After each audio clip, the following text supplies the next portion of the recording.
ये खबर पश्चिम बंगाल की राजनीति में चल रही हलचल से जुड़ी है। विधानसभा चुनाव में हार के बाद टीएमसी के सामने मुश्किलें बढ़ती नजर आ रही हैं। पार्टी के कई नेता और विधायक अब खुलकर नाराजगी जता रहे हैं। हाल ही में टीएमसी ने अपने 2 विधायकों ऋतव्रत बैनर्जी और संदीपन साहा को पार्टी विरोधी गतिविधियों के आरोप में बाहर कर दिया।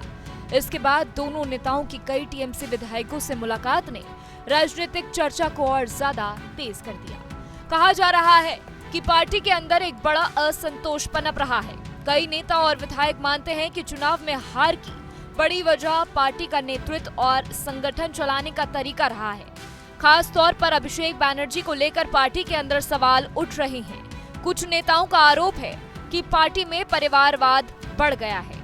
वरिष्ठ नेताओं की अनदेखी की जा रही है और कुछ फैसले कुछ लोगों तक सीमित होकर रह गए हैं। टीएमसी के कई नेताओं का कहना है कि लंबे समय तक सत्ता में रहने के कारण पार्टी जनता से दूर हो गई। भ्रष्टाचार, कटमनी और स्थानीय स्तर पर बढ़ती नाराजगी ने भी पार्टी की छवि को नुकसान पहुंचाया है। बताया जा रहा है कि ममता बैनर्जी की हाल ही में एक अहम बैठक में बड़ी संख्या में विधायक शामिल नहीं हुए, जिससे पार्टी नेतृत्व में चिंता बढ़ गई है।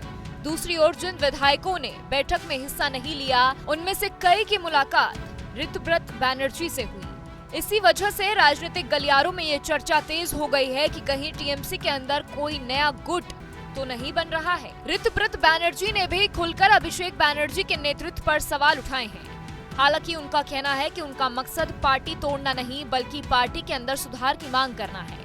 इसके बावजूद उनके लगातार सक्रिय रहने और विधायकों से संपर्क बढ़ाने के कारण अटकलें लगाई जा रही हैं कि आने वाले समय में टीएमसी के अंदर बड़ा बदलाव देखने को मिल सकता है। इसी वजह से कुछ नगर निकायों के पार्षदों के इस्तीफे और कई नेताओं के राजनीति छोड़ने या दूसरी पार्टियों से संपर्क की खबरों ने भी टीएमसी की मुश्किलें बढ़ा दी हैं। हाल ही में अभिषेक बैनर्जी को एक कार्यक्रम के दौरान जनता के विरोध का सामना करना पड़ा था। इससे पार्टी नेताओं के बीच चिंता और बढ़ गई है। कई नेताओं को डर है कि जनता की नाराजगी का असर उनके राजनीतिक भविष्य पर पड़ सकता है। यही कारण है कि पार्टी के अंदर असंतोष की आवाजें लगातार तेज होती जा रही हैं। राजनीतिक जानकारों का मानना है कि फिलहाल टीएमसी के अंदर सब कुछ सामान्य नहीं है और आने वाले दिनों में पार्टी के भीतर और बड़े घटनाक्रम देखने को मिल सकते हैं।